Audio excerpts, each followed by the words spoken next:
Hello. Magic the Gathering Atlanta happened over the weekend, and there was a ton of Magic the Gathering news to go over, so I wanted to give sort of a Cliff Notes version of everything we saw.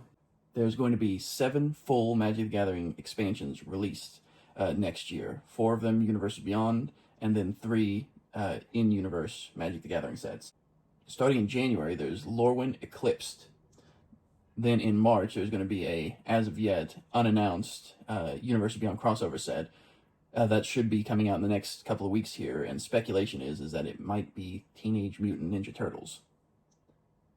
April, the set is going to be Secrets of Strixhaven. In June will be Marvel Superheroes. In August will be The Hobbit. October will be Reality Fracture, which is the last in-universe release for the year. November will be Star Trek, and those are the 7 major sets being released next year. Now in 2027, they've said they're going to go back to just 6 releases that year, so this is sort of an anomaly this year. We're getting an extra Universe Beyond set. But also in December, there is going to be a Final Fantasy holiday release, similar to the Lord of the Rings holiday release they did a couple years ago. But in addition to all the main set releases, there's still other things like the Secret Lair Super Drop, which is releasing October 13th. There's also going to be a PlayStation Secret Lair Super Drop later that month on October 27th.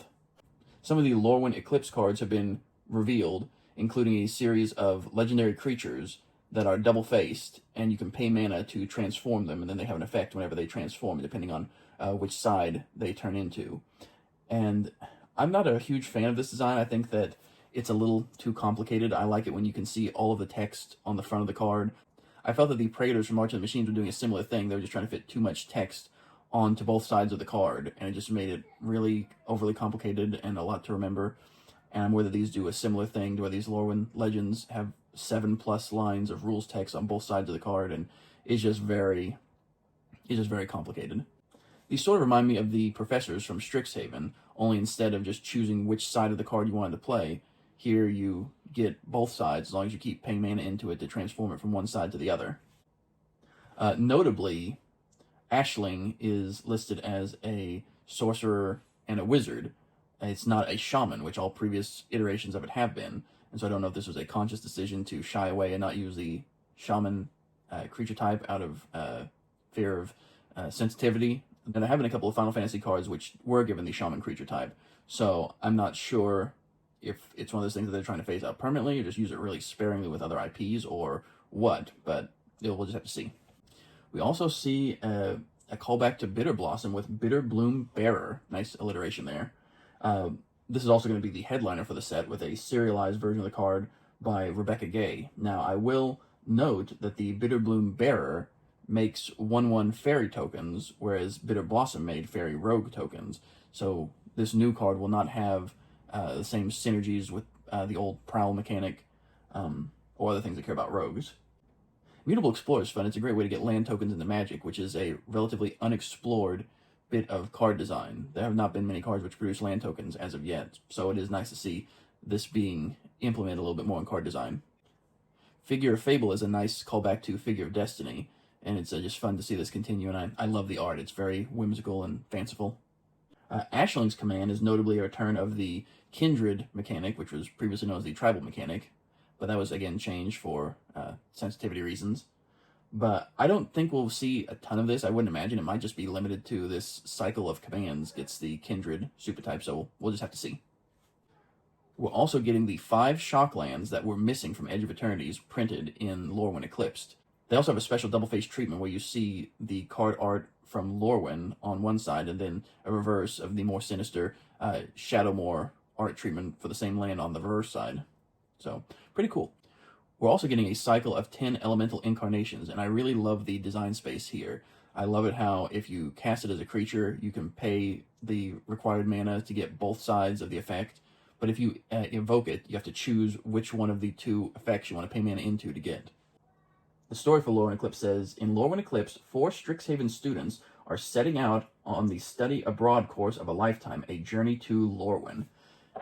And so this is part of the whole Omen paths and everything's connected, and I feel like I would have much rather just had everything been isolated and just go back and see all the characters we know and love.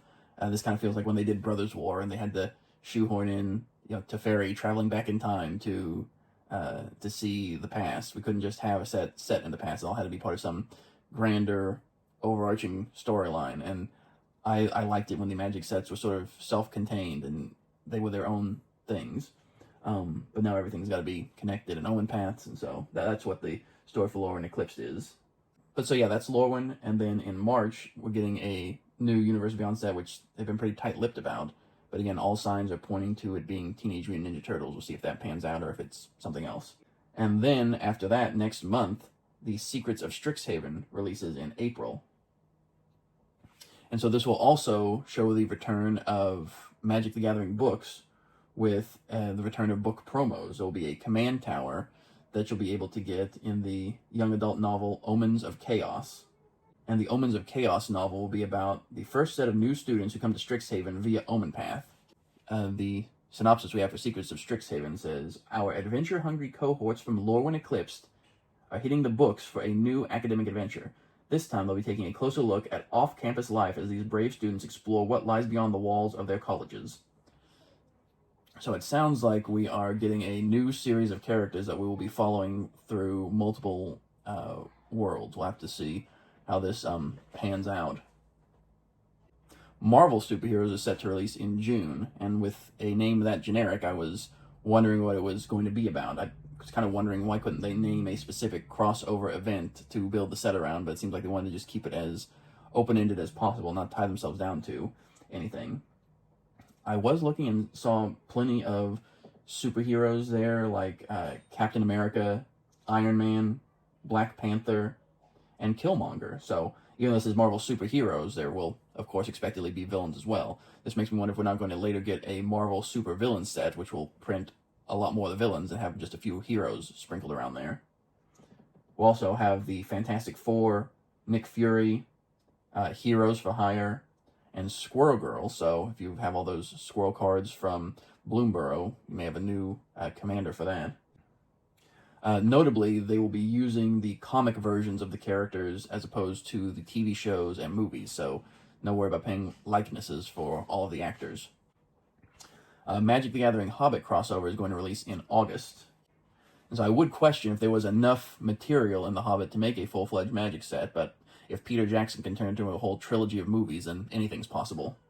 I guess we just should be grateful WotC didn't bring back 3-set blocks and expand The Hobbit into a full year's worth of products. But that being said, they'll probably still need to add some things from the Silmarillion just to help pad things out, similar to what Jackson did for the Hobbit movies. This could be a great place to reprint the One Ring as a bonus sheet, and that way it wouldn't be legal into Standard.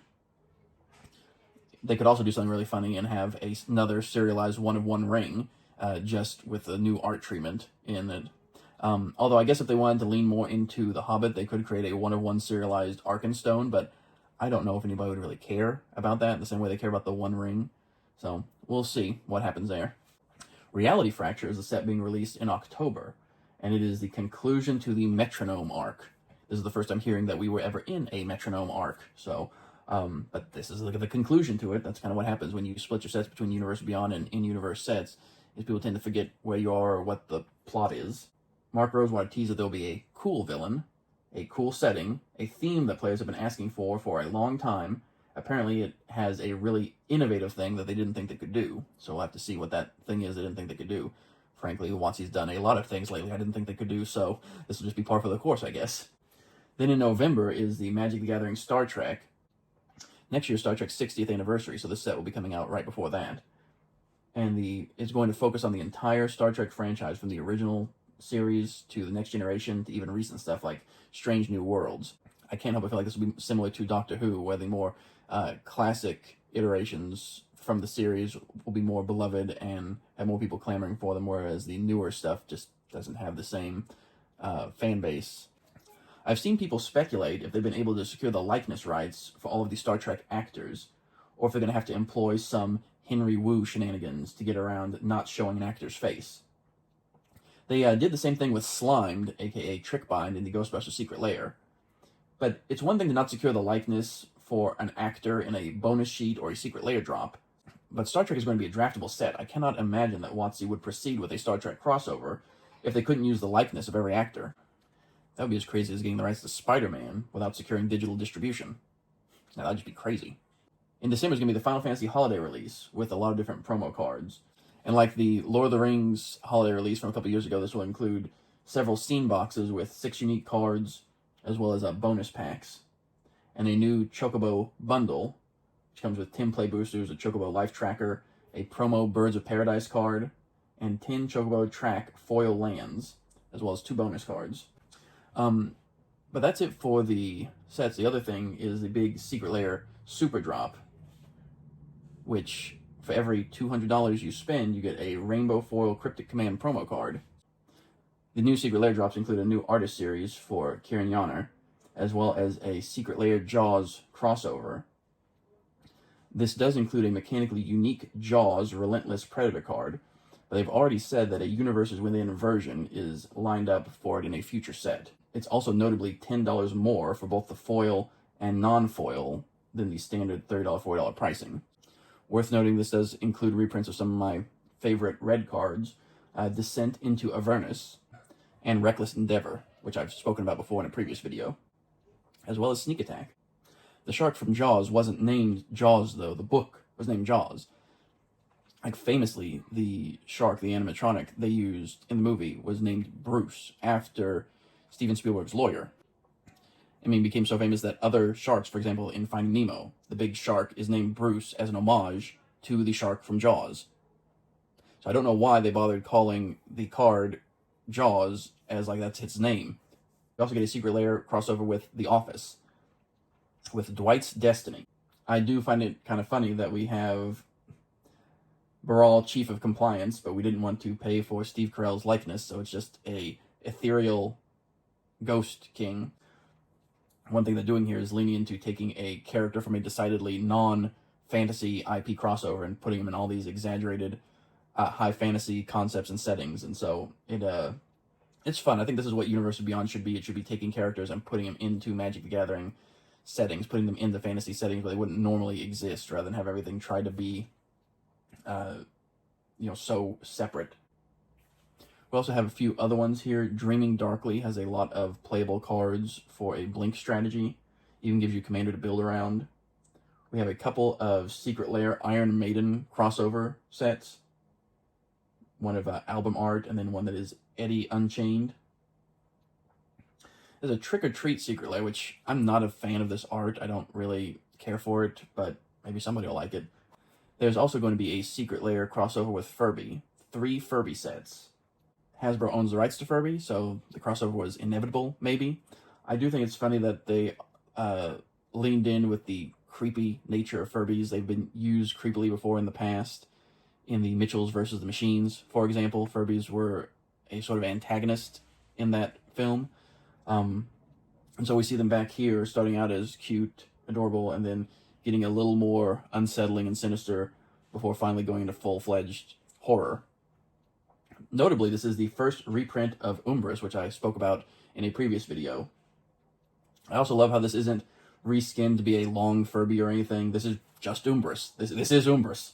And so it's funny that, again, that Furby is canonically Magic the Gathering. It's not a crossover. They didn't have to reskin or rename anything. It's just, nope, this is just Umbris. Umbris is Furby. And so I think that's kind of hilarious, I guess. Notably, all 3 Furby drops will come with a $60 confetti foil version option, in addition to the regular non-foil and foil treatments. And then, just later that month, on October 27th, there's going to be a Secret Lair PlayStation Super Drop, with 7 drops total. Each set has 1 or more new Magic cards. All those are priced at $40 for non-foil, $50 for foil. There's also some miscellaneous Secret Lair announcements. There's going to be a Chaos Vault for Dan, an 80-card drop. No price yet, but speculation is it'll probably be between $100 or $125. The Secret Lair Countdown Kit returns. Before, it was 1 card from each year of Magic's history for 30 cards. This year, the theme is Encyclopedia, so each card starts with a different letter. Again, there's no date or price yet for this, but I'd speculate probably around $100 to $150. But that's it. Those are the new things for Magic that are coming out next year. my main focus is going to be on Lorwyn Eclipse, the Secrets of Strixhaven, and the Reality Fracture set.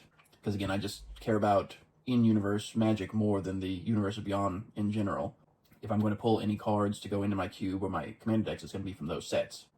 But thank you so much for listening, and I'll be back with another video. Take care. Bye. I'm going to carry on drinking until they catch Jaws the shark. The shark isn't called Jaws, Jeremy. The film is called Jaws. Of course the shark's called Jaws. Here comes Jaws, Jaws the shark. Mind he doesn't bite you with his enormous jaws.